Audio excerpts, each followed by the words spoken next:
Vaticano. Parece que não há nada mais extravagante, impregnado pela época sombria do Renascimento, do que este estado. O menor estado do mundo, e o único no planeta onde o latim é a língua oficial.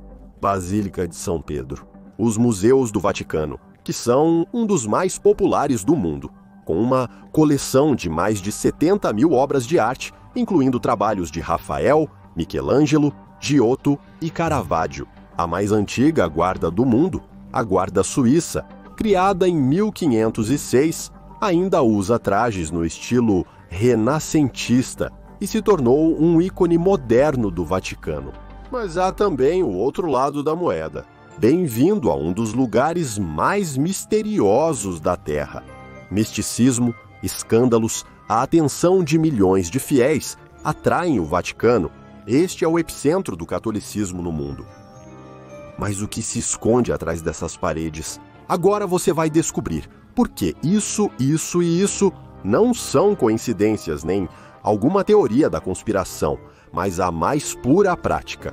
É hora de desvendar os mistérios do Vaticano e ver por que ele precisa de uma única religião mundial. Vamos! Banco Mundial, Organização Mundial da Saúde e Interpol. No planeta já existem muitas estruturas globais que são promovidas por líderes astutos.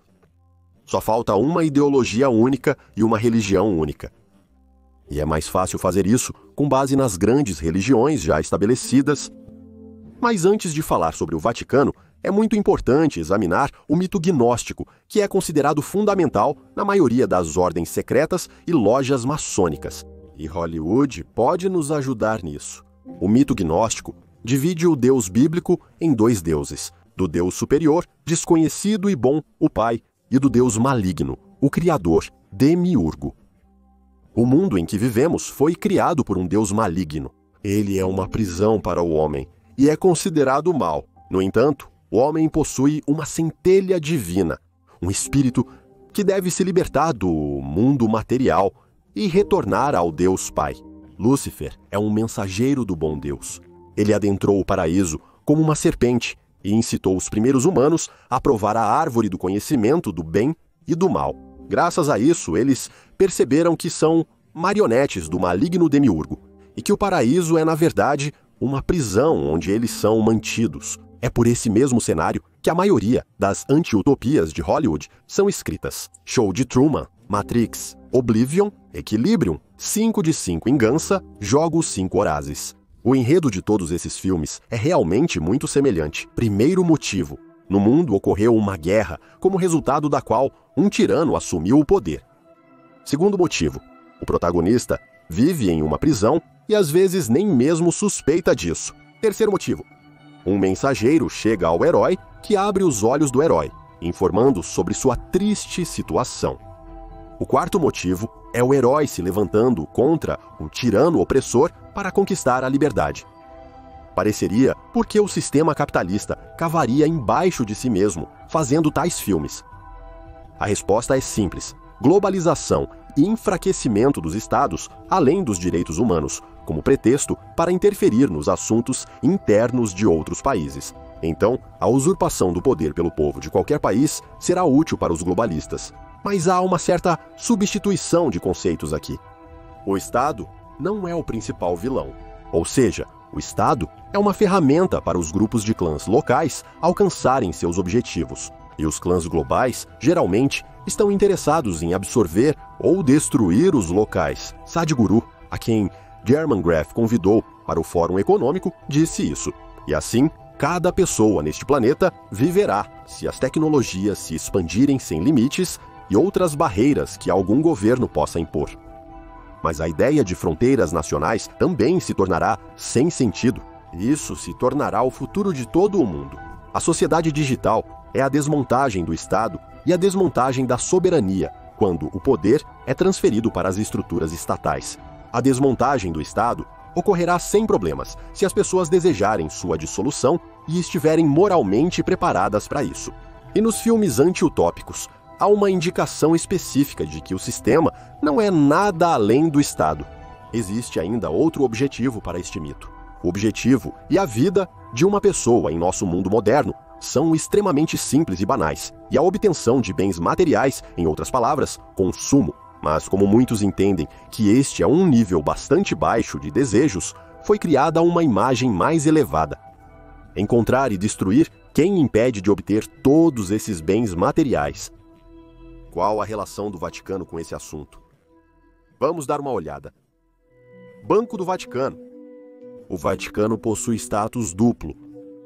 De um lado, é o coração do catolicismo, e do outro, é um verdadeiro Estado que possui instituições financeiras correspondentes, órgãos de gestão e influência, e, claro, serviços especiais. Funcionários dos serviços especiais se disfarçam de clérigos amigáveis. Como o Vaticano é um Estado, é lógico que ele deve ter seu próprio banco. Oficialmente, o Banco do Vaticano é chamado de Instituto para as Obras de Religião. O Banco do Vaticano foi fundado no ano de 1942. A rentabilidade do banco é muito alta e agradaria qualquer investidor. Ele paga 12% ao ano em depósitos e até mais. E ainda permanece um mistério como o Banco do Vaticano ganha tanto dinheiro, já que oficialmente não concede empréstimos. É sabido que uma parte significativa dos ativos do banco é composta por imóveis valiosos na Itália, Estados Unidos da América, México, França e não só. Ele também possui vastas terras agrícolas na Itália, Alemanha, Espanha e outros países. Além disso, o banco possui pacotes de ações de empresas industriais, agrícolas e de seguros. Na verdade, o Banco do Vaticano é o maior paraíso fiscal do mundo. Ele é uma instituição com total sigilo financeiro, pois garante a confidencialidade das operações, o mais profundo segredo bancário para seus clientes. O Banco do Papa de Roma não emite talões de cheque. Todos os depósitos e transações são feitos em dinheiro ou com barras de ouro, sem deixar qualquer rastro evidente.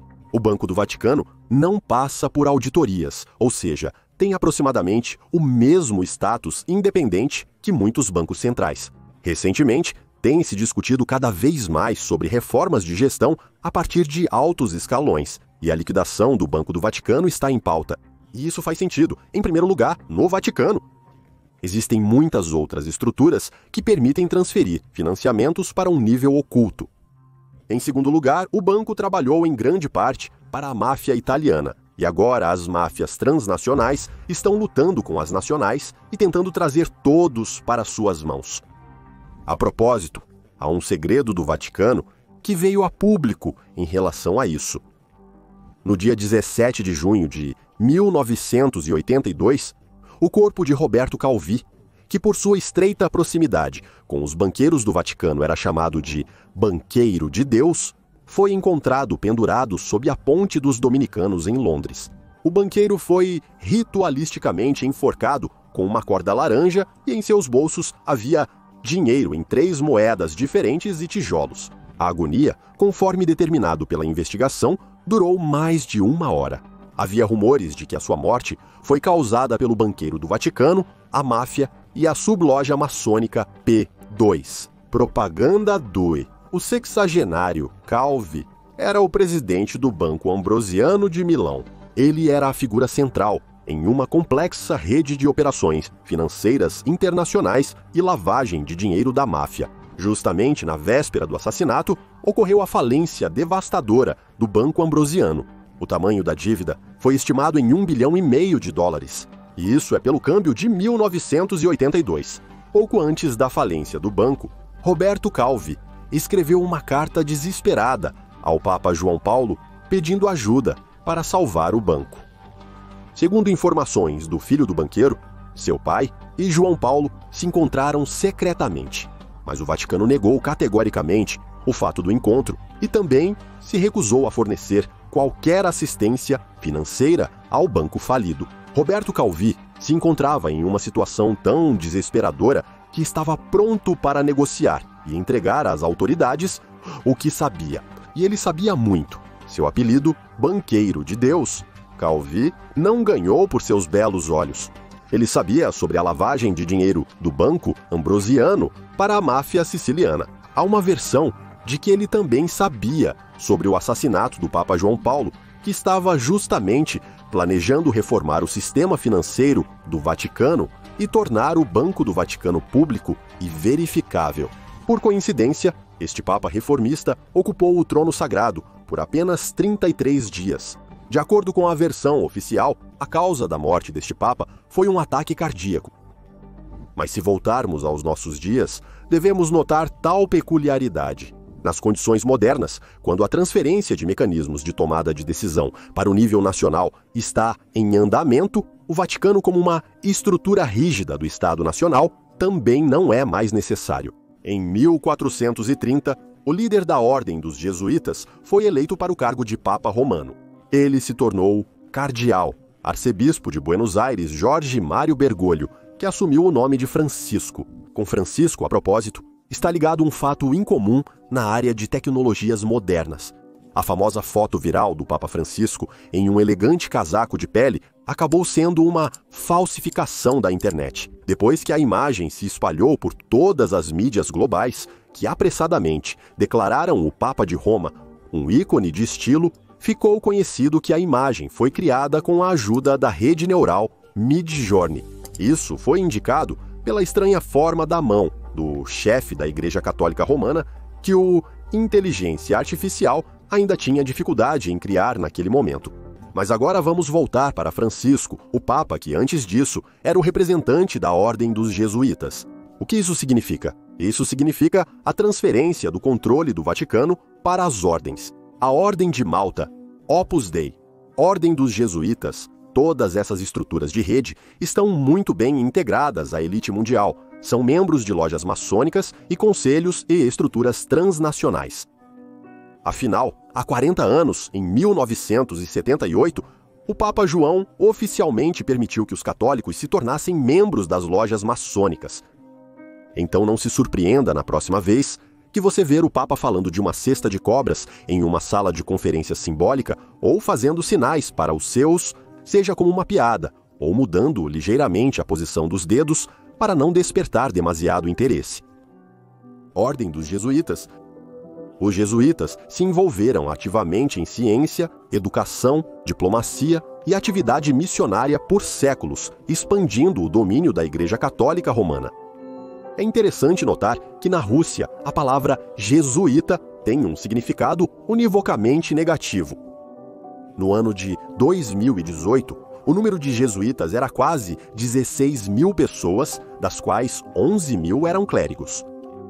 No total, os jesuítas trabalham em 112 países do mundo e servem em mais de 1.500 paróquias. A ordem permite que muitos jesuítas levem uma vida laica. Portanto, muitas vezes é difícil distinguir um jesuíta de uma pessoa comum. No entanto, se a Ordem dos Jesuítas desempenhou um papel-chave no controle da consciência ao longo de 4 séculos, hoje foi, em grande parte, substituída pelo Opus Dei, que após a consagração em 1982 como prelatura pessoal do Papa, tornou-se o cérebro e o coração do catolicismo moderno. Opus Dei.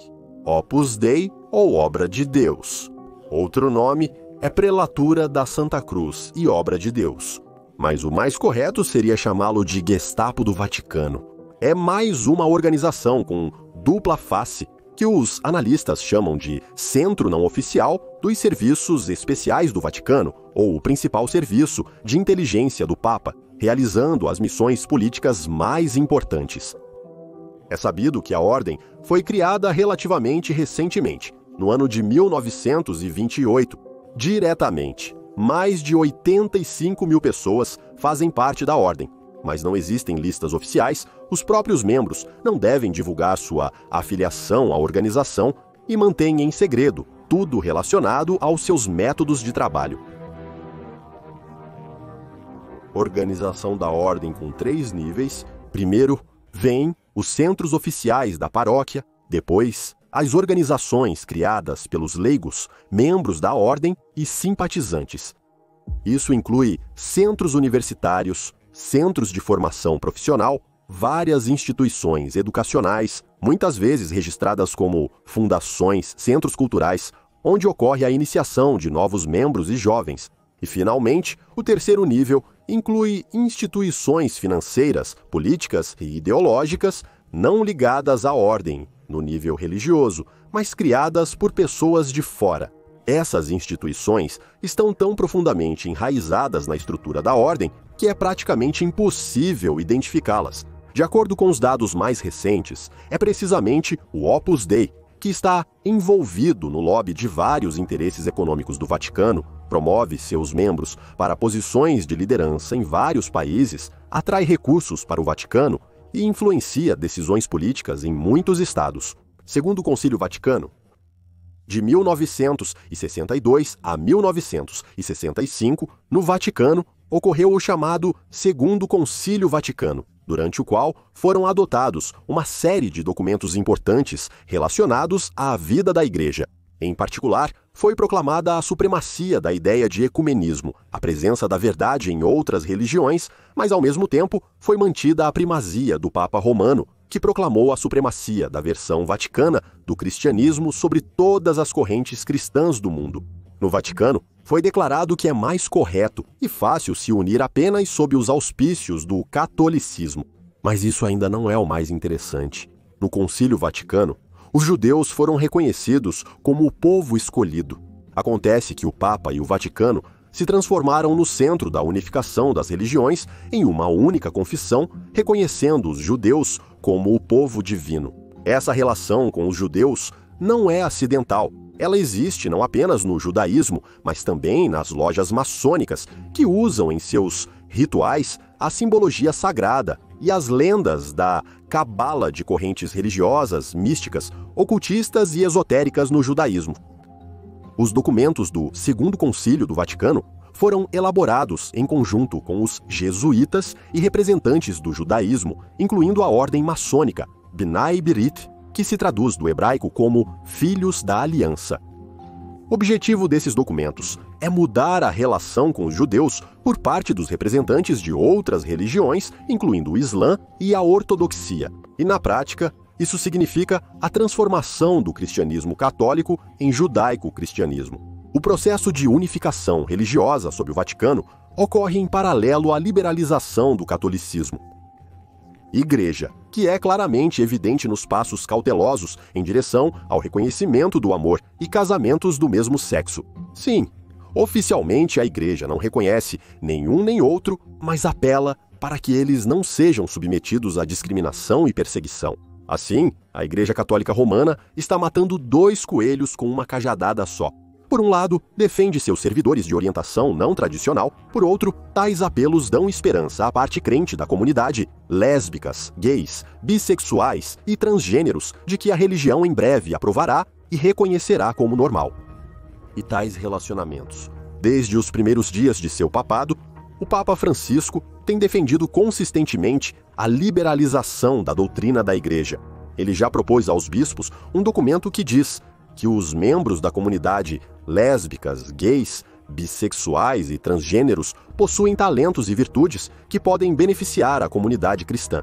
O principal motivo pelo qual isso é pregado é o motivo da compaixão. Segredos da Sala de Conferências do Papa. Esta sala também é conhecida como Sala de Conferências de Paulo ou Sala de Audiências Papal. O local está situado tanto no Vaticano quanto em Roma. Nomeado em homenagem ao Papa Paulo e construído em 1971 pelo arquiteto italiano Pier Luigi Nervi, ele pode acomodar 6.300 pessoas, que podem admirar a estátua de bronze da ressurreição pelo escultor Pericle Fazzini. A simples curvatura do edifício pode parecer desagradável por fora, mas isso é apenas parte do quadro geral. Veja, compare e preste atenção na espinha larga, estreita, a parte frontal arredondada, os olhos no meio, o nariz na frente e a parte superior curvada. Na estrutura, existem duas janelas em ambos os lados do edifício que lembram olhos. Eles são feitos de vidro e estão localizados aproximadamente no meio do comprimento do edifício em ambos os lados. No centro da forma dos olhos, há uma fenda que lembra a pupila de um réptil. Dê uma olhada na imagem novamente. O que você notou no centro? Há algo parecido com uma estátua no centro, e então, de ambos os lados, dois picos agudos. O telhado e as partes laterais do edifício também lembram a cabeça de uma cobra. Aqui está uma imagem para lhe dar uma ideia da construção e da sensação que ela proporciona. Agora pense nisso por um momento. Se todo o edifício se assemelha a uma cabeça de serpente, será muito mais difícil de ignorar. Será que tudo isso foi projetado e construído por acaso? A realidade é tal que há uma razão óbvia para esta imagem. Cria-se a clara impressão de que o pai está esculpindo uma cobra de argila. Mas por que esse simbolismo é usado tão abertamente?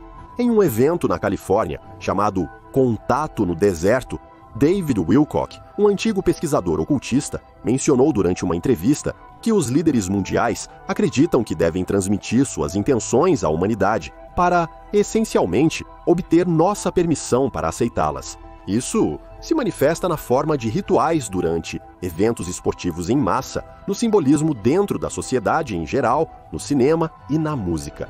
Os representantes da elite secreta consideram seu dever comunicar e programar a consciência das pessoas através do simbolismo oculto. Agindo no subconsciente, o simbolismo subjuga a vontade e instila a submissão diante da grandeza dos governantes. Os símbolos secretos do Vaticano. O Vaticano está localizado no Monte Vaticano, que, de acordo com uma das versões, recebeu seu nome em homenagem à deusa etrusca da morte. Neste local ficava o Circo de Nero, onde, como entretenimento para o povo, organizado pelo imperador, os cristãos eram submetidos ao ataque de animais selvagens, tornando-se os primeiros mártires de Cristo. O Vaticano foi construído em solo sagrado, que guarda em si a história e os ossos dos primeiros cristãos, o que o torna um lugar simbólico. Vamos observar atentamente o Templo do Vaticano. Salta aos olhos que este edifício é incomum. Vamos passar para as vestes do Papa. É importante notar que ela é feita em um único ateliê, que é passado de geração em geração. Cada detalhe é cuidadosamente elaborado, e aqui não há coincidências. Na roupa festiva do Papa, existem muitos símbolos e detalhes. Por exemplo, o pálio é decorado com 6 cruzes escuras, 3 das quais são curvadas e decoradas com pontas de ouro, simbolizando os 3 pregos com os quais Jesus foi crucificado. No que diz respeito ao casula, uma das imagens do Papa Francisco, pode-se ver uma cruz invertida, que está ligada ao simbolismo da cruz, na qual o primeiro Papa Pedro foi crucificado. No entanto, a cruz invertida também é um símbolo dos satanistas. Por fim, é importante notar que os sapatos vermelhos do Papa Bento causaram indignação entre os fiéis. Ele carrega em seus pés o símbolo do sangue de Cristo, ou seja, literalmente carrega o símbolo do sangue do Filho de Deus em seus pés. Um dos elementos obrigatórios do vestuário papal é o anel do pescador, um anel que serve como um lembrete constante ao Papa e seus sucessores de que eles continuam a tradição do apóstolo Pedro, que era pescador de profissão. Mas é importante notar que Pedro também passou por um momento de fraqueza, quando negou 3 vezes sua ligação com Jesus por medo de sua própria vida. Isso foi não apenas um ato de traição, mas também uma negação do próprio Jesus e seus ensinamentos. Toda vez que um novo Papa assume seu trono, ele deve beijar seu novo anel de pescador em sinal de submissão e prontidão para continuar a obra de Pedro. Mas, novamente, ouvimos sobre a continuação da obra de Pedro, não de Jesus, o que nos faz pensar sobre os valores que são transmitidos através do anel do pescador. Durante as cerimônias, o Papa veste uma tiara, um adorno de cabeça decorado com vários símbolos. Originalmente, a tiara era composta por 2 níveis, que simbolizavam o poder temporal e espiritual do Papa. Mais tarde, foi adicionado um 3º nível. Os 3 níveis na tiara do Papa simbolizam seu domínio sobre o mundo inteiro. Na tiara do Papa Romano está inscrito o título Vicarius Filii Dei, que em tradução do latim significa Vigário do Filho de Deus. Alguns pesquisadores notaram que se você somar os números das letras deste título, você obtém o número 666. Surgiu um grande escândalo em torno deste número. Os defensores do Papa começaram a afirmar que era apenas um erro gramatical, pois a escrita correta dessa palavra deveria ser vicarius, já que não existe o sufixo vic em latim, mas sim os sufixos v e u. No entanto, apesar dessa afirmação, ninguém está com pressa para corrigir o erro. O manto do Papa também tem um significado simbólico. É interessante notar que o pontífice Paulo fez alterações no design da cruz papal e foi o primeiro a usar um manto com uma cruz curvada e uma figura distorcida de Cristo. Essas cruzes foram usadas por magos negros da Idade Média para representar o conceito bíblico de maldição ou marca e besta, e elas representam um antigo símbolo satânico. Isso levanta questões sobre o papel deste símbolo na simbologia da Igreja moderna e suas verdadeiras origens e significado. Vamos também prestar atenção nos brasões da clero católico. Claro, tudo isso são trivialidades, e não o que alguns foram impedidos. Embora, se falarmos sobre missionários intergalácticos, a propósito, o maior telescópio binocular do mundo, Lúcifer, pertence ao Vaticano. O papado tem seus próprios astrônomos e consultores em questões de ufologia. O Vaticano tem seu próprio programa espacial, que em termos de informação e equipamento tecnológico, supera muitos estados. O Vaticano tende a acreditar que os extraterrestres podem existir, mas apenas sob a condição de que Deus também os criou. O astrônomo do Vaticano, acredite, existe tal posição, Guy Consolmagno, declarou que na galáxia não existe apenas a nossa civilização, mas também outras. O astrônomo do Vaticano compartilhou isso há alguns anos em uma conferência em Londres. Ele também observou que os alienígenas, como nós, também devem ter uma alma. O Vaticano tem estudado a teologia extraterrestre por mais de 2 décadas. Ainda em 1999, o Papa concordou que eles existem.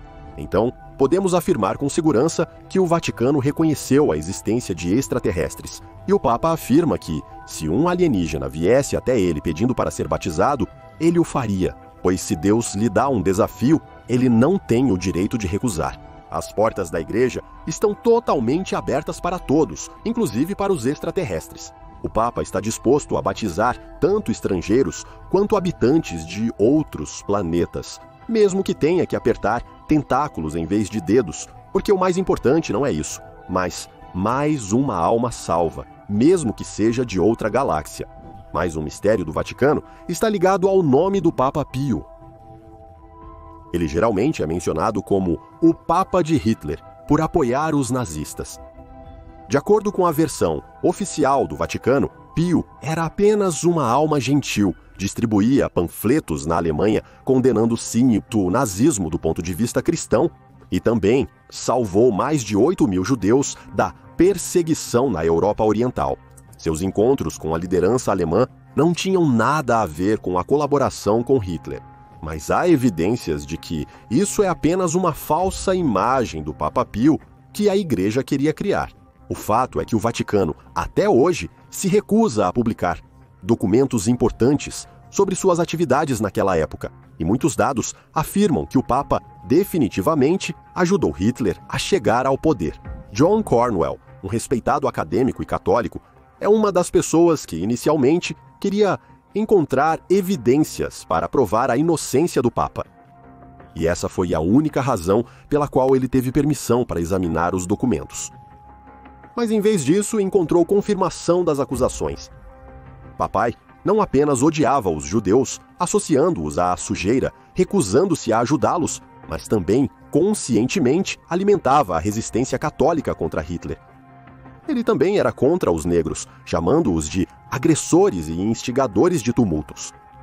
Em geral, Pio tinha muito em comum com Hitler, não menos importante, por causa de sua inclinação ideológica para o poder absoluto. Pio recusou-se a falar contra o nazismo mesmo após o início do Holocausto. E claro, um dos principais segredos da biblioteca da Igreja Católica do Vaticano.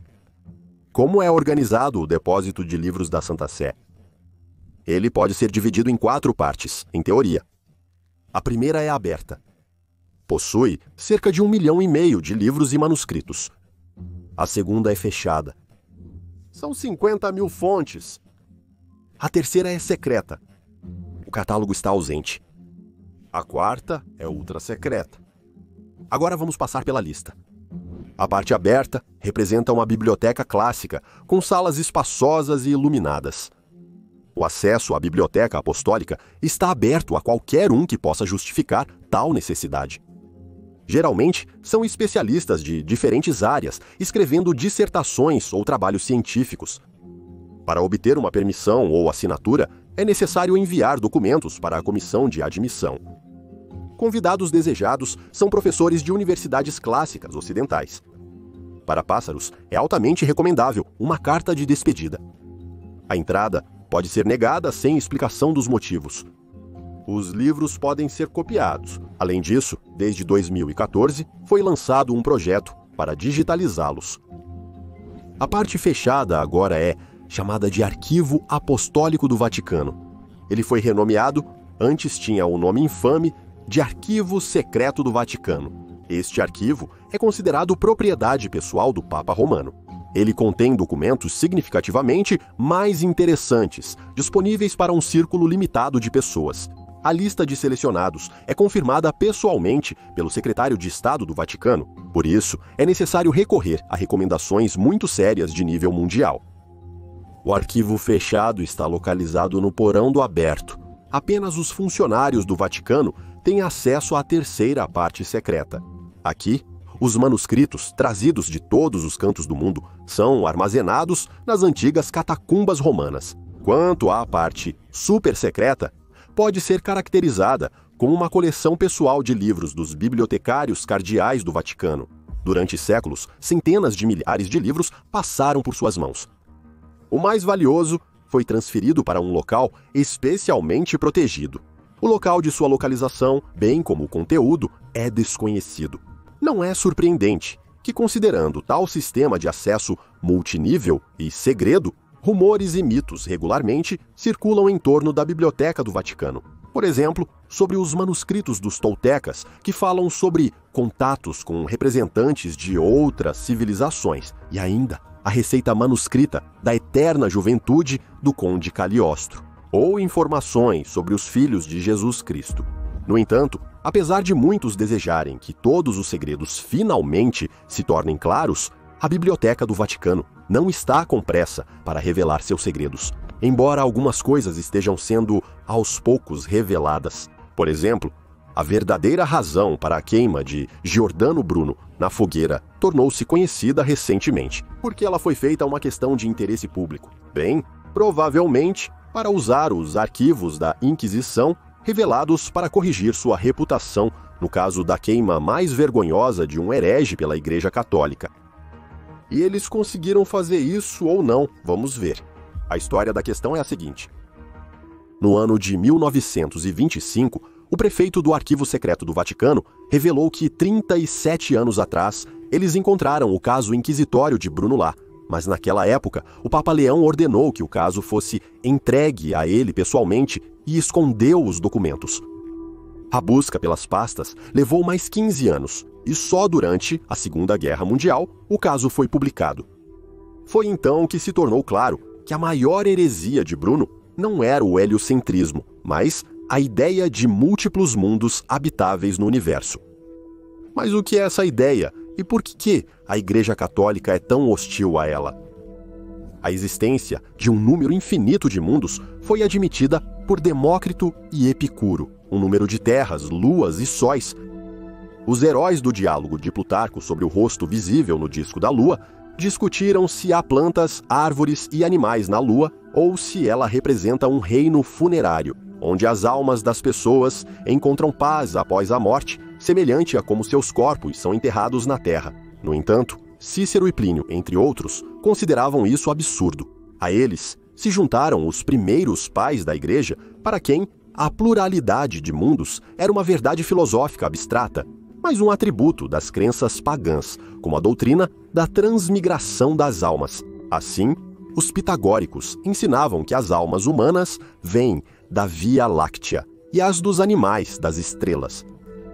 Mais tarde, as disputas sobre a unicidade da Terra ou a pluralidade de mundos reacenderam com nova força. Afanásio Alexandriski insistia que o mundo é único, porque Deus é único. Considerar de outra forma era considerado desonesto, absurdo e insano, mas ainda não herético. O problema surgiu por causa do grande teólogo Orígenes, cujas ideias foram rejeitadas pela Igreja, incluindo a ideia de reencarnação das almas. A formulação final foi dada por Isidoro de Sevilha, que listou as principais heresias em sua enciclopédia. No final da lista de heresias cristãs e antes das pagãs, ele observou: existem outras heresias que não têm um fundador e um nome reconhecido. Alguém acredita que as almas das pessoas vão para demônios ou animais, outros discutem sobre a condição do mundo. Alguém acredita que o número de mundos é infinito. A posição da Igreja na Idade Média é vista no exemplo do paroquiano Rupert da Alemanha. Dando louvor a Deus, que criou um mundo cheio de belas criaturas, ele escreve: que os hereges epicuristas sejam condenados, aqueles que falam de uma infinidade de mundos, e todos que mentem sobre a transição das almas dos mortos para outros corpos. Tomás de Aquino, o principal teólogo da Idade Média Latina, rejeitou a ideia de múltiplos mundos. Sim, o poder de Deus é ilimitado e, portanto, ele pode criar uma infinidade de mundos. Giordano Bruno, então, se juntará a este argumento. No entanto, Tomás continua: mas contra o dito, o mundo começou a existir através dele, onde se fala do mundo em um único número como se existisse apenas um mundo, e por isso a pluralidade de mundos só poderia ser admitida por aqueles que consideravam a causa do mundo não como uma sabedoria ordenadora, mas como um acaso. Por exemplo, Demócrito, que afirmou que este mundo, assim como um número infinito de outros mundos, surgiu como resultado de uma combinação aleatória de átomos. Após a criação do Índice de Livros Proibidos e do sistema de tribunais da Inquisição, a heresia da pluralidade de mundos recebeu seu número de ordem 77 na lista de Agostinho. No novo Código de Direito Canônico, 1582, criado pelo Papa Gregório, há um parágrafo especial. Existem outras heresias inomináveis, entre as quais a crença em um número infinito de mundos. Essa formulação também constava no Manual para Inquisidores. E é neste momento que Giordano Bruno aparece no palco, inspirado pelos trabalhos de Copérnico sobre a rotação da Terra em torno do Sol. Ele se voltou para os textos cosmológicos antigos, principalmente os pitagóricos. Lá ele leu que as estrelas também são mundos, o universo é infinito, e as almas das pessoas reencarnam, e incluiu essas ideias em seu sistema. Por exemplo, no livro sobre a infinitude do universo e dos mundos, no ano de 1584, Bruno afirmou que a onipotência de Deus lhe permite criar não apenas um, mas 100.000, e até um número infinito de mundos. Bruno citou Epicuro, Lucrécio e escreveu sobre o universo infinito em outras obras, publicadas em países protestantes, além do alcance da Inquisição. Mas Bruno cometeu um erro que lhe custou a vida. Ele foi ensinar a arte da memória ao aristocrata veneziano Giovanni Mocenigo, que em 1592 escreveu uma denúncia contra ele para a Inquisição local. Eu, Giovanni Mocenigo, confesso por dever de consciência e por ordem do meu confessor que ouvi muitas vezes de Giordano Bruno, quando conversava com ele em minha casa, que o mundo é eterno e existem mundos infinitos, que Cristo realizou muitos milagres e era um mago, que Cristo morreu contra sua vontade e, tanto quanto pôde, tentou evitar a morte, que a redenção dos pecados não existe, que as almas criadas pela natureza passam de um ser vivo para outro. Ele falou sobre sua intenção de se tornar o fundador de uma nova seita, chamada Nova Filosofia. Ele disse que a Virgem Maria não poderia dar à luz, que os monges são uma desgraça para o mundo, que todos eles são preguiçosos, que não temos provas de que nossa fé é meritória diante de Deus. A Igreja considerou essas acusações sérias o suficiente para levar o caso a Roma. A investigação se arrastou por 7 anos e meio, principalmente porque os inquisidores não estavam ansiosos para destruir Bruno, que era um dominicano que se tornou calvinista, mas que também fugiu dos protestantes. Portanto, é extremamente importante quais acusações o filósofo refutou e em quais insistiu. Por exemplo, Bruno negou veementemente que alguma vez tivesse renunciado à fé nos milagres realizados pela Igreja e pelos apóstolos, ou que ensinou algo contrário à fé católica. Por outro lado, a ideia de uma multiplicidade de mundos criados por um Deus onipotente A ideia de um espaço infinito no universo, Bruno defendeu fervorosamente diante de seus acusadores durante muitos interrogatórios, não considerando essas visões heréticas. Para Bruno, estas eram ideias filosóficas que de forma alguma contradiziam a verdade da fé. Ele tinha razões parciais para pensar assim. A Inquisição era relativamente suave com os filósofos. Assim, um certo Girolamo Bori foi preso por 1 ano por ensinar sobre a mortalidade da alma e guardar livros proibidos, mas depois foi libertado. As autoridades eclesiásticas perdoaram e libertaram Francesco Patrizzi, até mesmo permitindo que ele ensinasse filosofia platônica na Universidade de Roma. No entanto, os inquisidores consideraram Giordano Bruno não como um filósofo, mas como um monge católico que renunciou à sua fé e foram mais severos com ele. Estudando seus trabalhos, em 14 de janeiro de 1599, eles apresentaram uma lista de 8 heresias, que não sobreviveram até os dias de hoje, e exigiram que ele as renunciasse. Bruno recusou. Em abril e dezembro, eles se voltaram para Bruno novamente, e ele novamente afirmou que não tinha nada a se arrepender. Após a terceira, última tentativa de persuasão, em 20 de janeiro de 1600, seus trabalhos foram proibidos, e o próprio pensador foi condenado como um herege persistente em suas ilusões. A afirmação sobre a multiplicidade de mundos, ao contrário das dúvidas sobre a predestinação, a Imaculada Concepção ou a natureza divina de Jesus Cristo, aparece em todas as acusações destacadas contra Giordano Bruno. E ele nunca se retratou disso, como todos os testemunhos afirmam. Aliás, a confirmação curiosa da seriedade desta acusação é a carta do embaixador imperial em Roma, Johann Wackler, ao próprio astrônomo Kepler. Na quinta-feira, Giordano Bruno foi adotado pela família do barão Atomov. Quando o fogo se acendeu, trouxeram um ícone de Cristo crucificado para ele beijar, mas ele se virou, franzindo a testa. Agora, acho que ele vai contar aos mundos infinitos como estão as coisas no nosso. E a prova final da seriedade dessa ideia é a estatística de execuções realizadas em Roma durante 6 anos, de 1598 a 1604. No total, 189 pessoas foram mortas, 169 delas foram enforcadas, 44 foram decapitadas após intensos esforços e apenas 2 foram queimadas vivas. Essa punição era considerada a mais torturante. Então, de acordo com os documentos encontrados, apenas hereges foram queimados, Bruno e um certo padre Celestino de Verona. Mas é ainda mais notável que este monge capuchinho também acreditava na pluralidade dos sóis. De acordo com estudiosos modernos, este fato demonstra o medo da Inquisição diante desta heresia específica. Portanto, apesar da tendência dos historiadores modernos de ver Giordano Bruno como um ocultista, esotérico e devoto da magia, há fundamentos muito sólidos para isso. Ele morreu como mártir de suas visões cosmológicas. No entanto, o conflito entre Bruno e a Inquisição não foi um conflito entre ciência e religião, mas sim entre filosofia e religião. A Igreja tratou Bruno severamente, não apenas porque ele abandonou seus votos e fé. A ideia de múltiplos mundos habitados, semelhantes ao nosso, por seres vivos, o filósofo combinou com a crença de que as almas das pessoas se mudam para esses seres após a morte.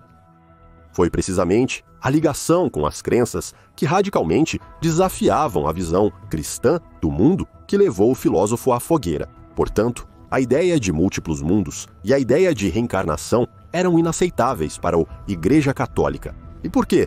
Será interessante ler nos comentários. Esta história mostra que o poder sobre as mentes das pessoas ainda é um dos principais segredos do Vaticano. Obrigado por assistir e até o próximo vídeo em nosso canal.